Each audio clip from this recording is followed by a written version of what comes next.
નમસ્કાર દર્શક મિત્રો, સાઈ ગ્રુપ મીડિયા હાઉસ દ્વારા સંચાલિત સાક્ષાત્કાર કાર્યક્રમની અંદર આપનું હાર્દિક સ્વાગત કરીએ છીએ।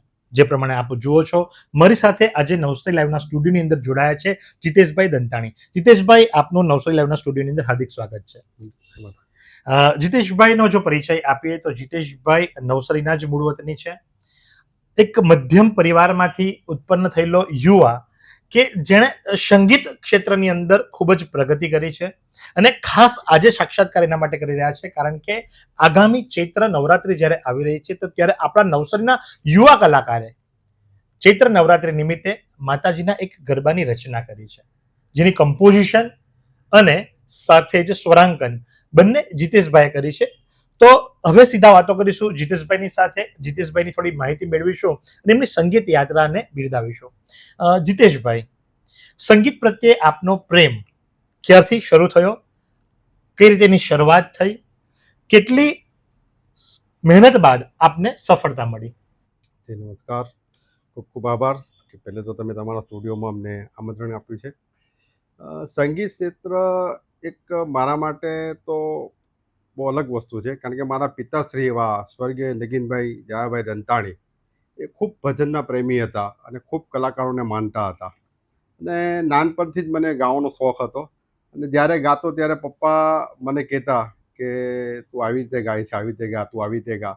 અને ત્યાંથી એક સ્ટેજ મને બહુ વર્ષો પહેલાં નાનપણથી જ મળ્યો હતો અને ત્યારે પપ્પાએ મને પ્રોત્સાહન આપ્યું હતું। એટલે પહેલાં તો મારા ગુરુ મારા પપ્પાને યાદ કરશું કે એમને મને આ ક્ષેત્રમાં જોડાયા હતા। વાહ, ખૂબ સરસ। સાથે જ જો વાત કરવામાં આવે તો તાલીમ, કારણ કે ઘણી વખત એવું હોય છે કે થોડોક રિયાઝ અને થોડીક તાલીમ, થોડુંક માર્ગદર્શન મેળવવું ખૂબ જરૂરી હોય છે। તો પિતાજી બાદ આપના કોઈ અન્ય ગુરુ કે જેમની પાસેથી આપે પ્રોપર પદ્ધતિસરની કોઈ તાલીમ લીધી હોય એવી? પહેલા ગુરુ મારા ક્લાસિકલમાં સ્વર્ગીય દિલીપભાઈ સોની અને એમની પાસે ક્લાસિકલની તાલીમ લીધી, મેં વિશારદ કર્યું અને પછી એમના મોટા ભાઈ શ્રી એવા હરીશભાઈ સોની એમના પાસે સુગમ સંગીતની તાલીમ લીધી હતી, કારણ કે લોક સંગીતમાં ક્લાસિકલ પણ જરૂર છે અને સુગમ સંગીત પણ જરૂર છે અને ઘણા કલાકારો બહુ સારી પ્રસ્તુતિ કરતા હોય, જો શીખ્યા હોય તો સારી પ્રસ્તુતિ કરી શકતા હોય, એટલે મારા એ બે ગુરુનો પણ હું ખૂબ ખૂબ આભાર માનું છું।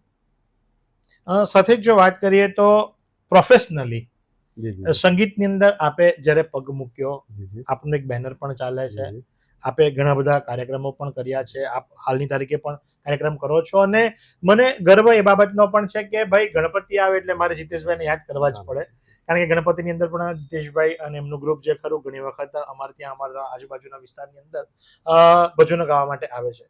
તો જીતેશભાઈ, શરૂઆત કેવી રીતે થઈ, એના સ્ટ્રગલની વાતો અને ક્યારે પછીથી આ પ્રેરણા મળી, કારણ કે આજનું જે મુખ્ય હેતુ છે કે ચૈત્ર નવરાત્રની અંદર આપણું એક ટાઇટલ, જી હા, આપ લોન્ચ કરવા જઈ રહ્યા છો।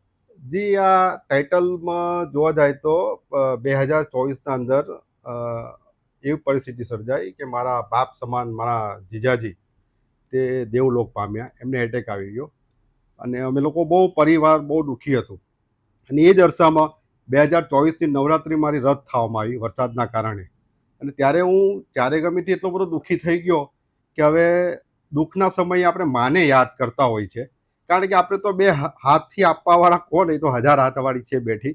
એટલે હું એ માના મંદિરે જઈ અને ત્યાં ખાલી માને એટલી જ અરજી કરી કે માં, હું તારા મંદિરે કંઈ માગવા નથી આવ્યો, તું તો મારા દિલની બધી વાત જાણે છે, કંઈ કગળવા નથી આવ્યો।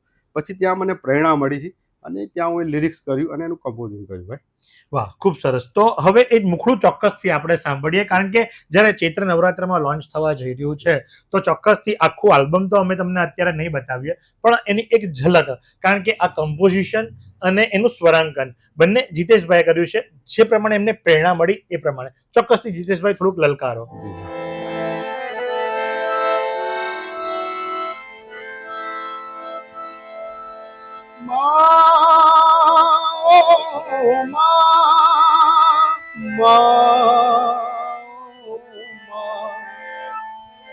હું તારા મંદિરે કઈ માંગવા નહીં આવ્યો, તું જાણ બધું દલનું કગરવા નહીં આવ્યો। હું તારા મંદિરે કઈ માંગવા નહીં આવ્યો, તું જાણ બધું દલનું કગરવા નહીં આવ્યો। વાહ, ખૂબ સરસ। તું જાણે છે બધી દિલની વાત, હું કગરવા નથી આવ્યો. ખૂબ સરળ અને દક્ષિણ ગુજરાતના શબ્દોને આપે એની અંદર પસંદ કર્યા છે. સાથે જ જો વાત કરવામાં આવે તો ગુરુની વાત થઈ, સાથે જ વાત કરીએ તો આપના અભ્યાસની વાત થઈ, આપ સંગીત વિશારદ થયા. હાલ આપ સંપૂર્ણ સમય સંગીતને જ અર્પણ કર્યું છે. હા હા. પણ એક ચોક્કસથી વાત કરીશ કે લોકડાઉન વખતે, કોરોના વખતે એટલે યાદ કરું છું કે જ્યારે અમે આ એપિસોડ જ્યારે શૂટ કરી રહ્યા છે આજથી બરાબર 5 વર્ષ પહેલા, જે આજે 22મી માર્ચ છે, આ જે એપિસોડ શૂટ થઈ રહ્યો છે 22મી માર્ચના દિવસે, આજથી બરાબર 5 વર્ષ પહેલા 2020માં 22મી માર્ચે જનતા કર્ફ્યુ હતું અને 23મી માર્ચથી લોકડાઉન શરૂ થયું હતું. જીતેશભાઈ, એક ગ્રુપ છે આપનું, નવસારી આર્ટિસ્ટ હેલ્પ ગ્રુપ. જી હા, અને એ દરમિયાન આપે ઘણા બધા કલાકારોને કે જ્યારે ખાવાના પણ ફાફા હતા આપે મદદ પણ કરી હતી, એ વિશે થોડીક માહિતી. હવે તમે પૂછ્યું જ છે, જો કે 5 વર્ષથી હું કોઈને આવી માહિતી આપી નથી સોશિયલ મીડિયામાં, પણ હવે તમે વાત કરી જ છે તો રહી કલાકાર એક સોમાનીન હોય છે, એને ખૂબ એમના માટે ગર્વ હોય છે.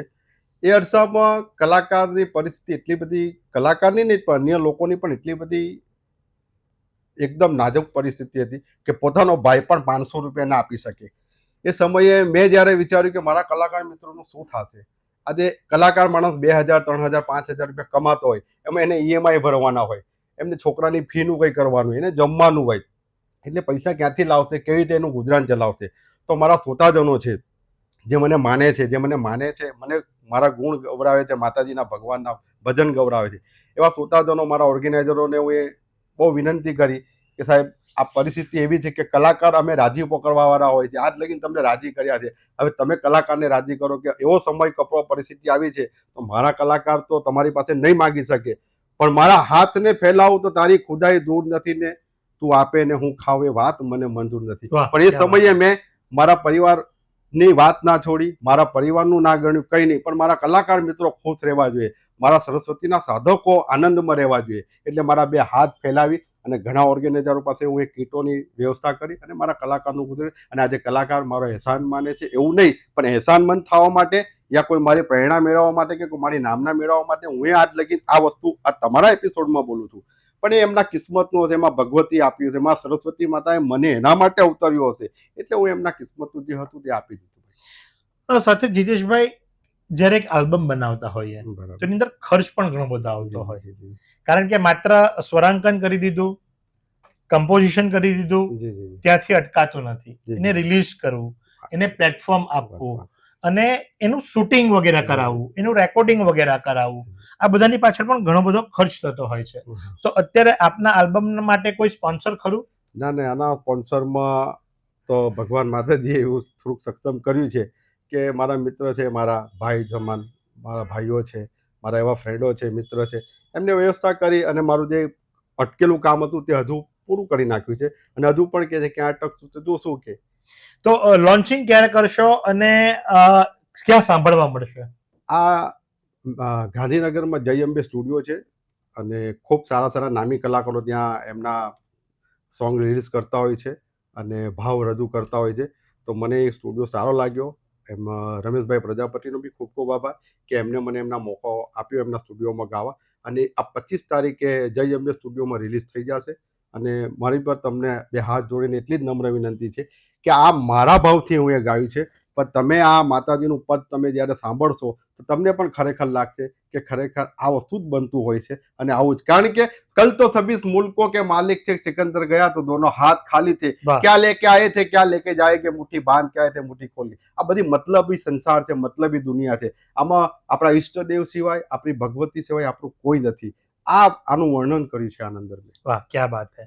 તો સાથે જ જતા પહેલા વિરામ તો લઈશું, પણ વિરામ લેતા પહેલા જીતેશભાઈ, બીજી કોઈક આપના દિલની નજીકની કોઈ રચના હોય તો ચોક્કસથી અમારા દર્શક મિત્રોને, કારણ કે જેથી કરીને જીતેશભાઈની કળા દેશ વિદેશ સુધી પહોંચી શકે અને કોઈના ત્યાં કોઈ શુભ પ્રસંગ હોય તો જીતેશભાઈ, કારણ કે જીતેશભાઈ તમામ પ્રકારના કાર્યક્રમો સંગીતના આપ પીરસો છો, બરાબર ને? તો એ વિશે થોડુંક આપનું. હવે રચના તો કારણ કે હાલમાં તો મારું જ હું વિચારતો હોઉં છું કે મારું જ કમ્પોઝિંગ ગાવા માટે કરતો હોઉં છું, પણ અત્યારે ચૈત્રી નવરાત્રી આવી રહ્યું અને તમારા આશીર્વાદ હશે તો એ માતાજીની ડાક જેને કહેવાય છે, જે દક્ષિણ ગુજરાતમાં બહુ ઓછું એ થતું હોય છે. ઉત્તર ગુજરાતમાં, મધ્ય હા. ગુજરાતમાં એનું ચલણ ખૂબ વધારે ખૂબ છે વધારે ડાકનું. હોય જી છે. હા. હા, પણ એક ડાક બનાવી છે અને તમારા લોકોના આશીર્વાદથી એ બહુ જલ્દી રિલીઝ થશે.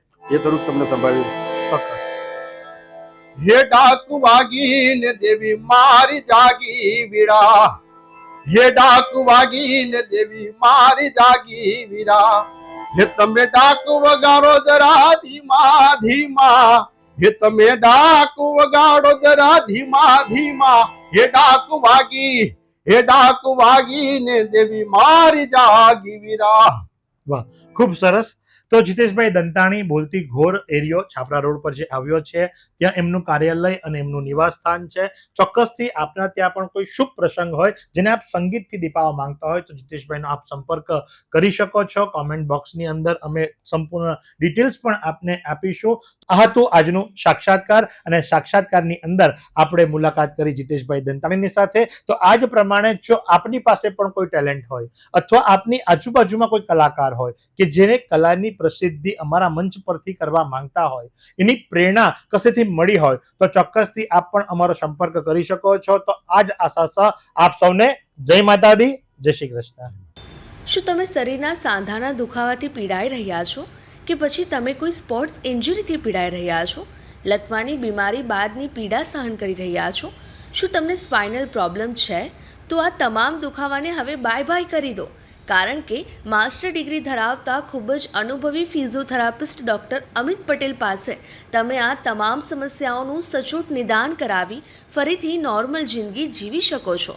તો સરનામું નોંધી લો. Comprehensive care centre, DD street, library પાસે, અનુરાગ સારીઝની લાઇનમાં, નવસારી.